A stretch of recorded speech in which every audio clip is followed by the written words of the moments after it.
Hi guys, good afternoon. Naglaga nga pala ako ng luya. Nilagyan ko ng anong tawag dito, honey with calamansi. Kasi hanggang ngayon guys, ang ubo ko, Diyos ko Lord, hindi pa rin naaalis. Pati yung sipon ko bigla-bigla na lang tumutulo. Nag-start ito nung Friday pa. Tumutulo na yung sipon ko, tapos sumakit biglang ulo ko. Oo. Ito na nga, hinilat ako ni Papa Rex. Ang ulo ko, nawala yung sakit. Pero malibugbog pa rin. Lalo na pag inuubo ako, Diyos ko. Sakit sa dibdib.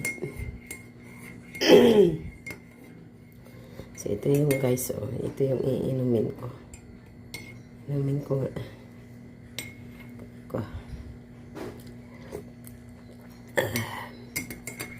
Ayan, maganda ito sa lalamunan.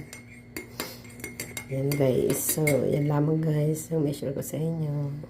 Thank you for watching.